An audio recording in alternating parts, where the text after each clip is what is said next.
съм го теглил още. Не е изварен. Средния шип щупен ли един? Аз го чупих с изстрел. Виждам му силуета и в момента, в който го стрелям, Елена прави, мисля, че почне да реве. Такова нещо за първи път виждам. Аз съм на 200 метра, няма как да не го чуя. Протяга си врата, отваря устата, все едно ще реве, обаче не издава никакъв звук. И в един момент само направи трак, обратен завой и пак так и аз вече му виждам задника. Имам някакви съмнения, че много вижда. Камерата един Елен излезе 10 часа, пък аз го гледах вчера сутринта 7 часа на съвсем друго място. Няма как от 7 часа през деня дори 10 часа тук, разбираш? И се оказа, че са 2 или 3 такива Елена детина. Ни тук е голямо наблюдение, човек.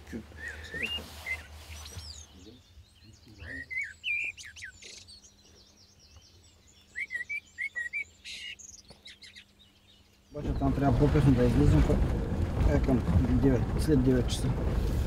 Нива ли е пак? Нива, да, обаче там ще го доближим един. Иначе ходи тук на един гъл. В лявата страна излиза. Отдолу по гората. За тръбай. Там в него ъгъл ниския, там и за Елена. Значи хубав е един. Къде да отиди? Ще го оставим по-късно.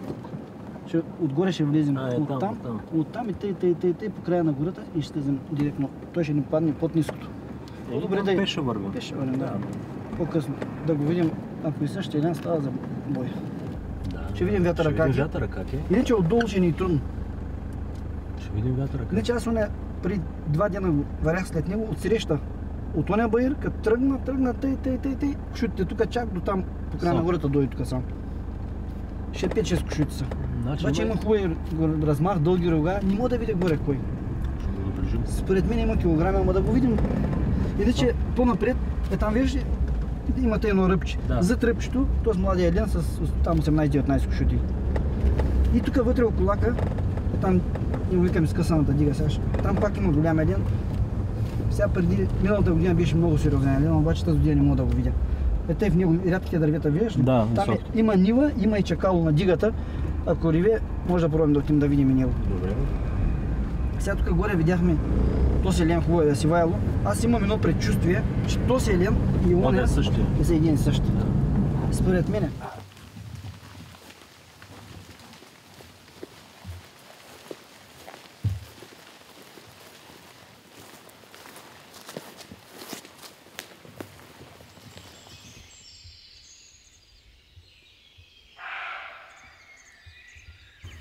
Точно нататък ще духа.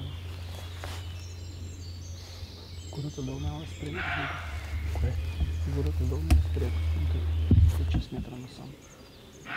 Ако не сляза, да не се задава. Нищо нещо тогава да показвам. Това в ниското. Това се чува, това трябва да се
връщаме след 15-20 минути. Къде оттам? Не, от тук се тук ще обиколим. Тук долу в ниското има този петиците, дето е. Добре. Ако искаш да го оставим сутринта някакво. Да видим, този пък може и навръщане да видим и този. Добре. Колата ще го видим. То чисто на нивата е чиста за това.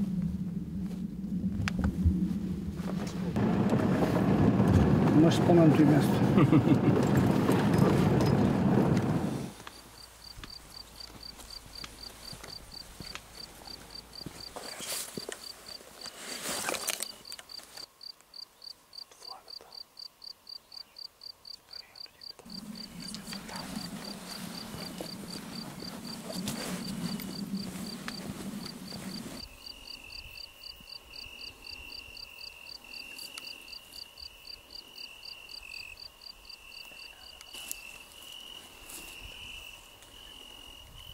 Виж го като бяла точка.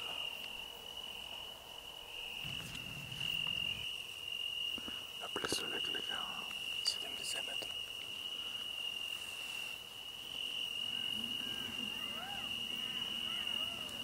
Вятърът там или не усеща въобще.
Какво да кажа, когато си най-сигурен в изстрел, нали знаеш, че пропускаш първия път. Въпросът е да поправиш грешката на време. Веселин Василев съм, ловен водач в Злидол. Остреляхме хубаво животно. Намираме се под бетонното чакало в един дирета. Времето е малко лошо, но въпреки всичко успяхме да отстреляме хубав елен. Бях сигурен, защото той ни дойде вече на колко 100 метра някъде. И бях сигурен в изстрела и се чудих дали тук, дали там, дали във врата. Той ръжи рогата по земята долу. Да, и като тръгна да се навежда надолу, вдигна главата и викам, айде ще го стрелям тук. Обаче като почнеш да се чудиш, аз места тук или се тук. завъртя, по-ново се обърна. И се обърна и тогава му стрях, обаче вече от чуденето тук или тук да стрелям, отиде една пробва отляво на него. Затова човек никога не трябва да се чуди къде да стреля. Фанеш ли някъде, стреляш и това. Стиляне, това е позната пушка. Някъде съм я виждал от Киргизия тая пушка. Киргизия, Африка, 300 Win. Сериозен патрон. Акобонд, 200 грейна. Сам си го правиш? Сам си ги правя, доволен съм от този куршум много. И за едри животни използвам само него. Даже и за по-малък калибър като 6,5 по 55 използвам Акобонд. Само че по-малък грамаж.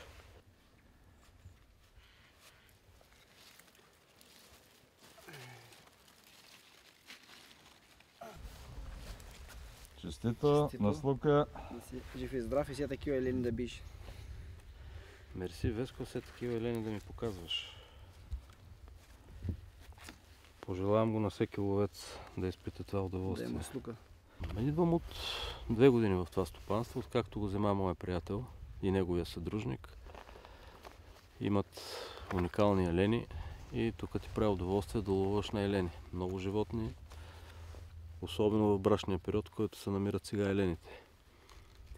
Просто от всякъде се чува рев на елени и може да се избираш до 12-13 кг включително.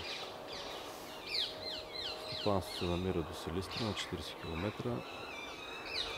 Много добра обстановка, много добри ловни водачи, като Веско. И просто е удоволствие да се ловува тук. Почнаха елените да реват на 1-2 септември. До сега имаме доста трофеи от 10, 11, 12, може би и 13 кг. Страхотни елени има. Въпрос е на слука, кой какво ще отстреля. Днеска отстреляхме много добър елен, възрастно животно, красиво. Миналата година по същото време отстреляхме много добър елен, 14 кг, 256 точки, страхотно животно. Мощни рога, големи. Надяваме се да има още такива елени, които са си оставили гена и с годините да се бият красиви животни. Мечта за всеки един ловец. Зли дол е подходящ за добри трофеи, има силна хранителна база, вода. Някъде има водоеми, които пресъхват, поддържат се с партаци, налива се вода и животните почти целогодишно остават в гората. Гледаме да ограничим миграцията, повечето да се останат в територията на Зли дол. Много красив трофей. Много. Просто на килограми не е голям, но то килограмите са без значение при тази красота. И правилно отстреляно животно. Абсолютно, той почва да връща. Тук даже този точно единия вече не му излиза. Шутъл, да. Това е закърняло, не излиза вече. Когато остарява елена, масата почва да я сваля надолу и един по един шиповете започват да не... С всяка една измината година започват да не излизат. Този елен е точно за отстрел. Това е максимума, който може би миналата година е бил за отстрел. Бай Стояне, ако беше дошъл както обещаваш, сега този елен можеше да е твой. А ти си стоиш на топличко, но след малко ще получиш снимка.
Същия, не го направя.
човек от тия не сутринта мога да отивам по стереното да огледаме. Сутринта от тук ще влезем насам. Да, става просто те От сега ще ги нивите ще гледаме. влезем, после ще влезем вътре. Пак ще ги огледаме тези ниви. От тук да, виждам маркера влиза.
И ловец съм и готвач съм. Това да не е от Елена, Жоре. Това е от Елена, но от по-предния.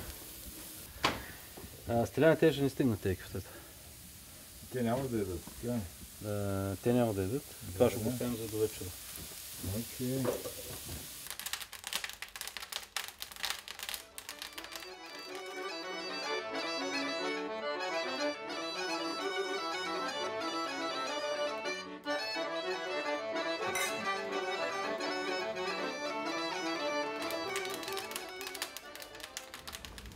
Казвам се Георги Георгиев, управител на фирма Злидол Хънтинг.